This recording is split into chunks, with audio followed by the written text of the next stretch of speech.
right. This is going to be corny, but some people might think I'm very smart to follow this guy named Chris Wise around. And I hadn't planned to say that. I just thought of that. I don't know why. But anyways, Chris, welcome. Great. Thanks, Mark. It's great to be here. Yeah. Well, anybody that's involved with Love Quotients needs to be on a Leaders Who Care video series, right? I'm excited. I love the platform that you got. I love the message that you have, and I think it's very relevant. You say that to all the guys. You got a good little comedy thing in here. I like it. You got it. I interviewed a lady, Miss Suchi. She's from Singapore. She's the laughter queen. She coaches with laughter and as we all know, laughter does make you healthier. And yeah. she's the laughter queen.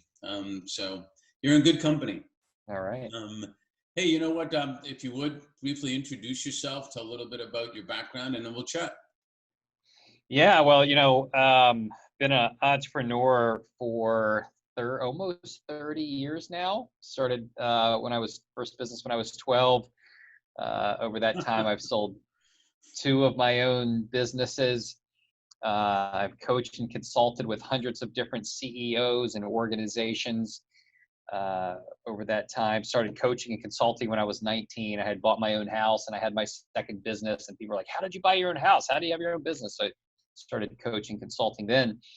And then through a series of unfortunate circumstances, I found myself in prison for 19 months about 5 years ago. And while they were unfortunate circumstances, it's also created my greatest insights.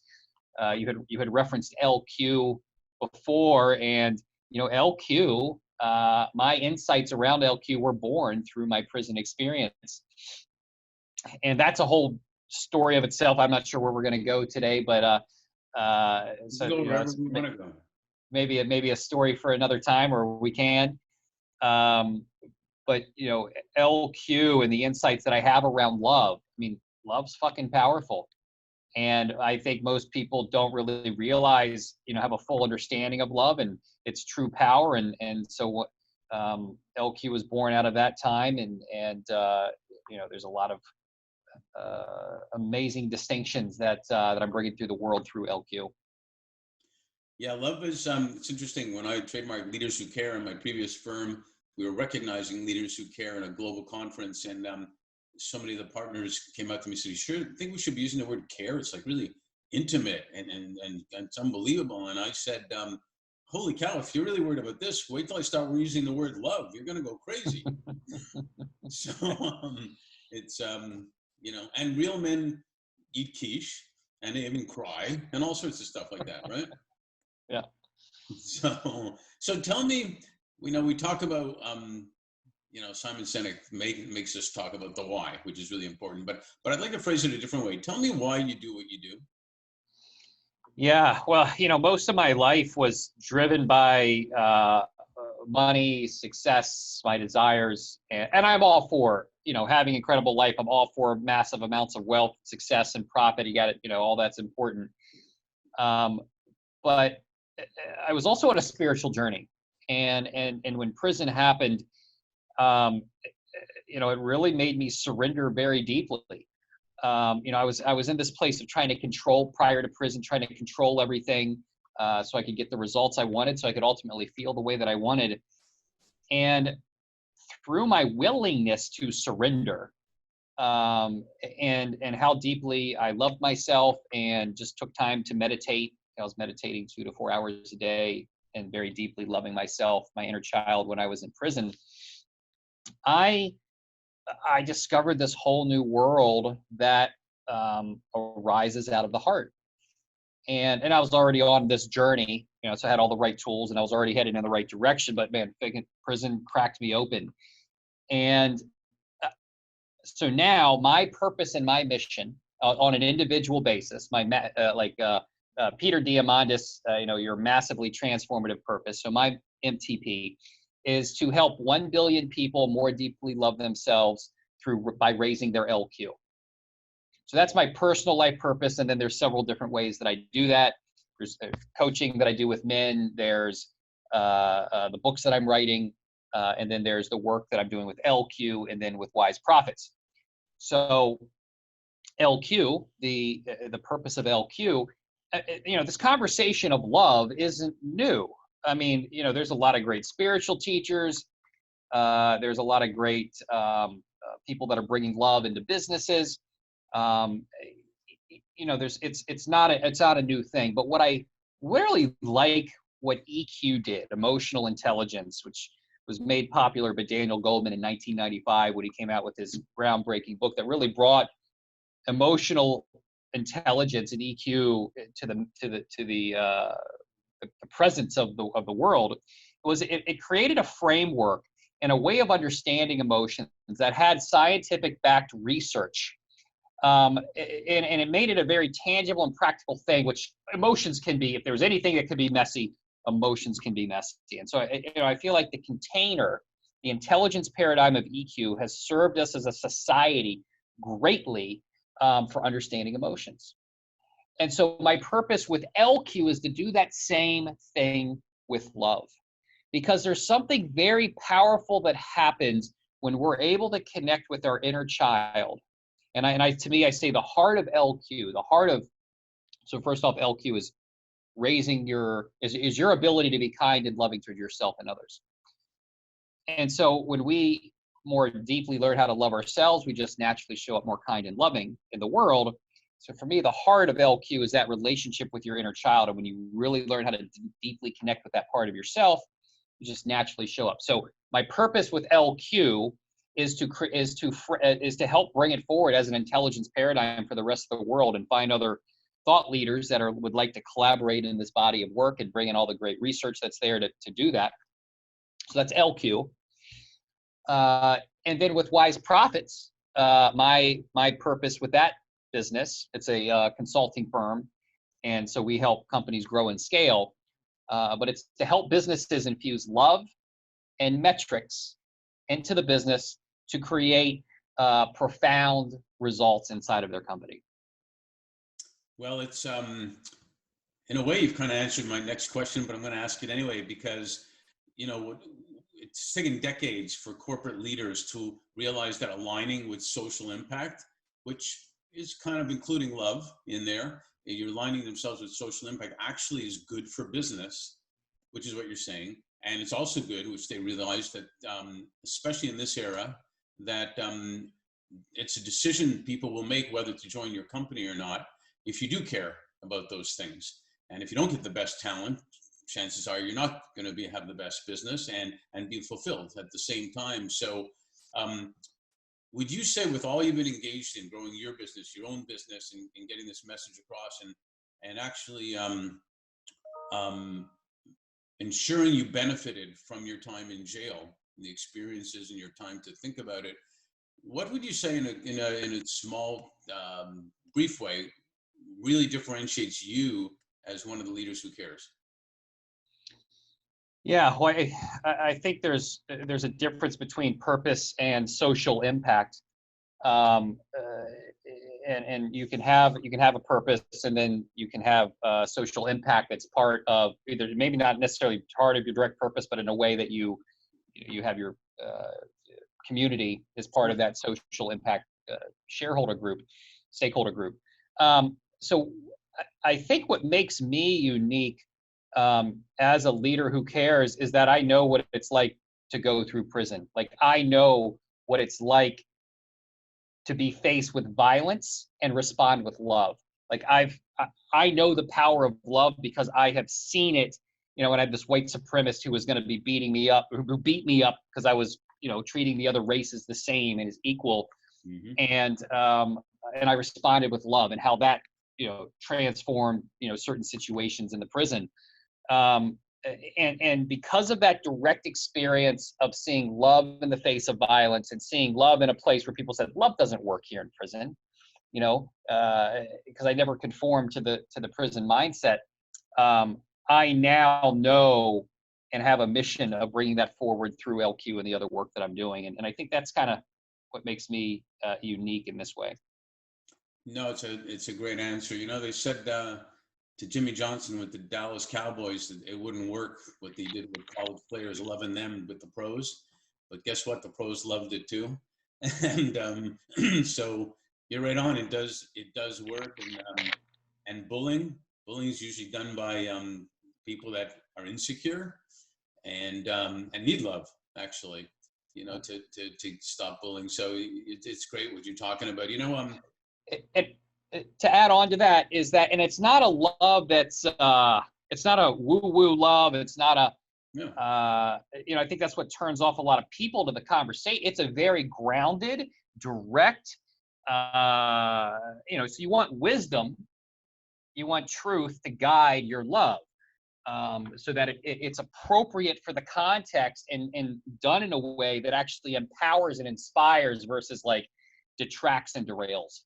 Yeah, no doubt. I talked to another executive the other day, and parents, kids may think their parents are mean at one particular point, but if they didn't properly parent like that, they would actually think they don't love them.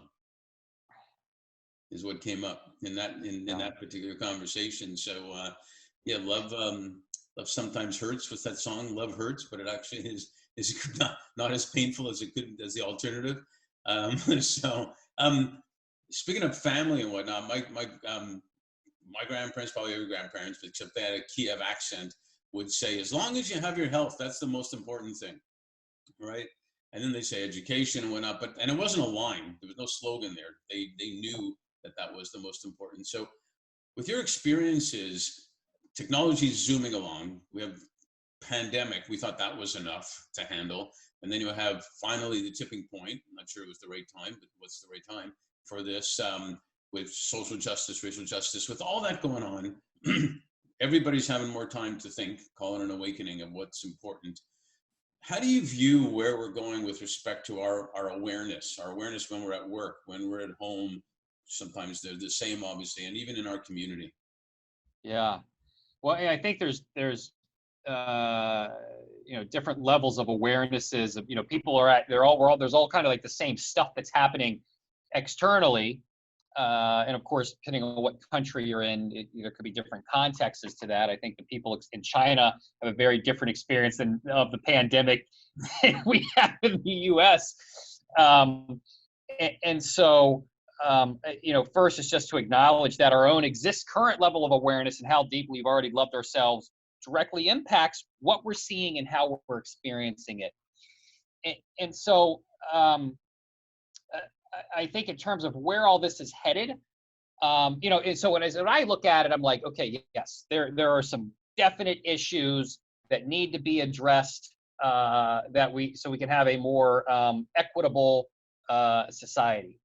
And then, because I kind of watch all different news perspectives, I kind of take them all in, and then I see there's extremists that are like taking things to a point that I'm just like, that is ridiculous on both sides. Like that is ridiculous. And as I was pondering this question, and just kind of also following technology and where we're headed with future technological cities that are coming out, the cities of the future.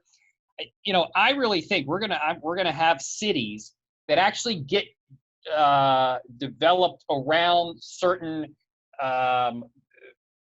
people's consciousness or people's beliefs or values. I'd say values is probably the best word to use. We're going to see cities form. They could be small cities that form around values, because there's such extremes that are happening. I think as we move into the future and there's these different things, I think we're going to start seeing the formation of cities happen more specifically around values. So you would say then, for example, there's been studies about the most important thing that fills the hearts and souls of people is belonging by far. And there's been studies of that, when you have it and when you don't. You need food, you need air, all that, that's important, but belonging is the heart and soul. And there's some cities that have proven it by, whether it's apartment buildings or communities within a community, where they take care of each other, they support each other, they be there for each other. That sounds like kind of some of the things you're talking about. Yeah, and I haven't followed this too much, but just kind of in thinking about how you're asking it, and yes, there are certain cities that already have that flavor to them, but I think one of the things that technology is bringing, and just our ability to collaborate and communicate more effectively. There's these different niches that are there's different niches, very specific. I saw this. There is a 3D printing vegan seafood company I saw. I was like, if you want to talk about a niche, plant-based seafood, 3D printed. I think as we're going to see more and more of these very niches and very specific communities that get developed, and there's going to be certain communities that are more on the different extremes. I just feel like that's how we're going to start to evolve as we group together. You remember the Jetsons? Yes. Remember how they got food? It was in a little thing in the wall, and the food would come out. Yep. You reminded me with the 3D printer putting out the food. You never know. One of the things that's really important to me, and I think a lot of people, is what is the role that business leaders who care, or leaders who care that are in business, need to play, in your opinion, to ensure three aspects of well-being for people: their financial well-being, their physical well-being, and the mental well-being, and how they see it as being good for business and how it impacts community as well. Yeah. And I think that answer is different for every organization and how they're structuring it and how they're weighing things. But a couple different thoughts on that. One, it starts with self. I mean, you got to be taking, I say prioritizing self-care and self-love first as a leader, so that you can bring that forward for the rest of the people inside of your organization and those you're serving and those you have a indirect or direct impact around. The second thing is to actually have it thought through. There's companies that take on social justice issues, or they take on green initiatives, or they take on community-based things to look good, right? Because that's the thing. That they think they're supposed to do, because that's what they want. That's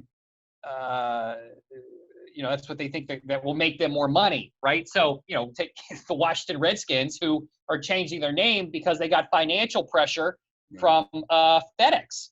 Yeah. And so, they're changing their name because of the money. Anyway, that's another whole thing. But so I think when there's a leader who is doing this not just because of for financial reasons, you want to be very strategic about what you're actually choosing to do.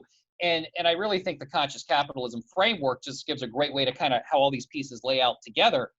But when we can, when you have your higher purpose very clearly defined, and you see how the stakeholder of community is interacting, and you can say, hey, does our business and does our purpose have a direct impact on the community? Some business it's yes, some business it's no, some it's kind of, right? And so whatever the case is, what you're actually doing, like if you do choose to do a community initiative, are you measuring it?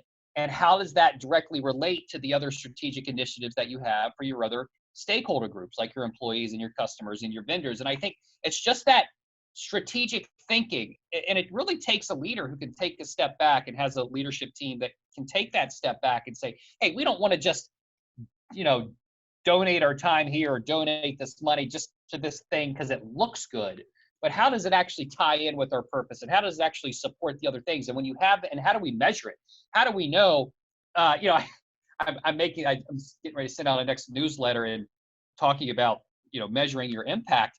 And it's just jokingly said, but it's like, if you're not measuring your impact, it doesn't mean shit. Now, it's not necessarily true, but it's also making a point, like, you got to measure your impact. You got to be able to know. That's really know how if you're moving the needle. And so I think you do.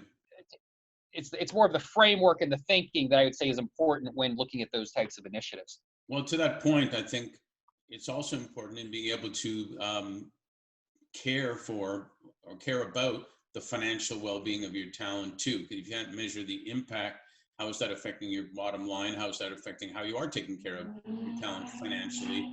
People these days, especially younger people coming up, we all want to make a difference when we're younger and do something good. But especially now, they don't want to sacrifice the financial, but they will only go to companies that do have purpose and there's mental well-being too. So again, directly to your point, if you measure it, there's more likely you will be able to do that and take care of their financial well-being and so on. And you know, I had a client, world headquartered in Miami, that saw that they had a lot of young families. We had conversations about why aren't they getting the people? Well, they were working hard, they were stressed out, they had to go home and get the kids, the whole stuff in real life. And in the conversation of caring, which for years this caring has been going on until I finally trademarked Leaders Who Care, they decided, wasn't such a revolutionary idea, but it was, to build a daycare center at their headquarters.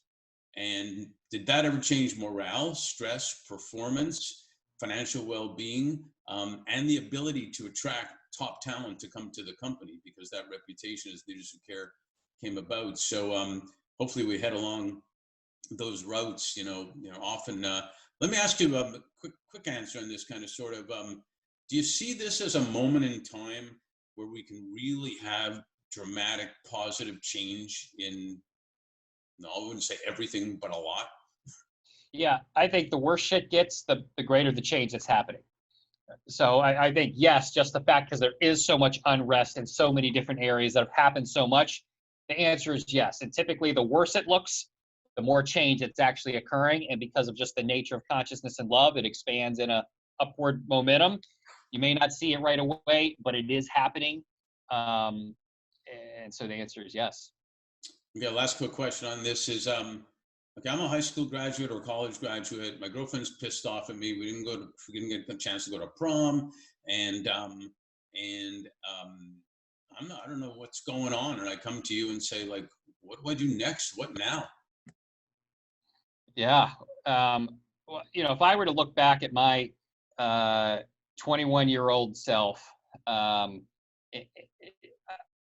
would say the greatest thing that you can do that makes a direct impact in your life, but also has a resonant effect, you know, the butterfly effect, is learning how to and actively taking time to very deeply love you, connecting with your inner child. And even if you were just to say, I love you a few times a day, you're raising your own LQ. You're raising your capacity to love yourself and thus be able to love others. And that creates a rippling effect that you may not even know the impact that it makes. Right. And so while there's a million different answers for different situations of contextually, this one thing is, I think, the most important thing that anybody can do, and you can do it anytime, anywhere. It's a great answer. Hey, do you know, I was in a session not too long ago. Do you know who the only people on earth that are not discriminatory or prejudiced at all? Do you know who they are? No. Babies. Your inner child reminded me. Your inner child. I like it. And then we teach them. Yeah. Hey, thanks so much for doing this. Great contribution. I have a feeling we'll probably need a sequel. Sounds good. Great to be here.